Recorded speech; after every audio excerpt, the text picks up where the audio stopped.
ममता बनर्जी के राज में शेर का नाम अकबर और शेरनी का नाम रखा सीता। फिर हाईकोर्ट पहुंचा केस। पहले जज साहब ने कहा नाम में क्या रखा है, फिर सुनी वकील की दलील और सुनाया गजब का फैसला। जो कहते हैं कि बीजेपी करती है हिंदुत्व की राजनीति, वो देख लें विपक्षी नेताओं की मंशा कितनी खराब है। कोलकाता हाईकोर्ट में जस्टिस सौगात भट्टाचार्य के पास जब चिड़ियाघर का एक केस पहुंचा तो सुनकर जज साहब भी थोड़ी देर के लिए हैरत में पड़ गए, क्योंकि याचिका में मांग की गई थी कि जज साहब ममता बनर्जी सरकार को कहिए कि वो शेर और शेरनी का नाम बदलें, क्योंकि इन्होंने शेर का नाम अकबर और शेरनी का नाम सीता रखा है। ये भावनाओं को आहत करने वाला है। पहले जज साहब ने याचिका पढ़ी और कहा कि नाम में क्या रखा है, लेकिन फिर वकील ने ऐसी बात कही कि जज साहब ने ममता बनर्जी सरकार के वकील की अच्छे से खबर ले ली। आप भी सुनिए कोर्ट में क्या हुआ, फिर बताते हैं कि विपक्ष की मंशा सनातन के प्रति कितनी खराब है। विश्व हिंदू परिषद के वकील त्रिपुरा के सिपाही जला चिड़ियाघर से 8 जानवर सिलीगुड़ी सफारी पार्क लाए गए हैं, जिनमें अकबर और सीता नाम की शेर शेरनी शामिल हैं। ये हिंदुओं का अपमान है।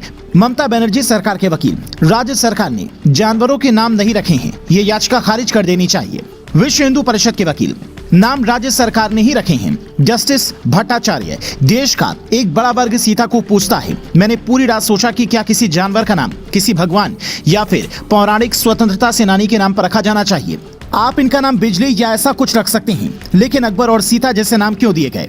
जज साहब के सवाल के बाद बंगाल सरकार इनके नाम बदलने पर राजी हो गई। अब नया नाम क्या रखा गया है, इसकी अपडेट तो नहीं है, पर इस केस ने विपक्षी पार्टियों की मानसिकता पर सवाल जरूर खड़े कर दिए हैं। आखिर कोई सरकार इतनी बड़ी गलती कैसे कर सकती है? अगर ममता सरकार के अधिकारी ने गलती से ये नाम रख भी दिया था, तो ममता सरकार के वकील उसे कोर्ट में डिफेंड करने कैसे पहुंच गए? जज साहब ने तो सुनवाई के दौरान ये पूछा कि क्या आप अपने पालतू जानवर का नाम हिंदू भगवान या फिर मुस्लिम पैगंबर के नाम पर रखेंगे?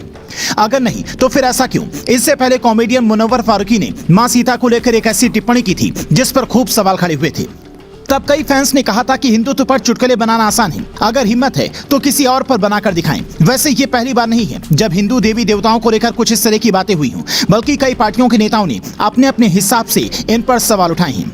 आज जो अरविंद केजरीवाल राम मंदिर का दर्शन करने सपरिवार अयोध्या पहुंचे थे, उन्होंने साल 2014 में कहा था कि मेरी नानी बार बार राम मंदिर की जगह स्कूल, अस्पताल या फिर कॉलेज बनाने की मांग कर रही थी। ममता बनर्जी की पार्टी से सांसद रही महुआ मोइत्रा ने तो काशी में शिवलिंग मिलने पर भाभा परमाणु अनुसंधान केंद्र की तस्वीर शेयर कर लिखा था, उम्मीद है खुदाई की सूची में ये अगला नहीं होगा। जब भी कहीं से सनातन सभ्यता के साक्ष्य मिलते हैं तो कुछ सो कॉल्ड बुद्धिजीवी उस पर ऐसा ज्ञान देने लगते हैं जैसे सारी सहिष्णुता का ठेका सिर्फ कुछ लोगों ने ले रखा हो। आज बंगाल में जिस तरह से शेर शेरनी के नाम को लेकर विवाद हुआ, उसे देखने के बाद कई लोग ये कह रहे हैं कि अगर बीजेपी हिंदुत्व की सियासत करती है तो वो ज्यादा अच्छी है, कम से कम किसी की आस्था को ठेस तो नहीं पहुंचाती है।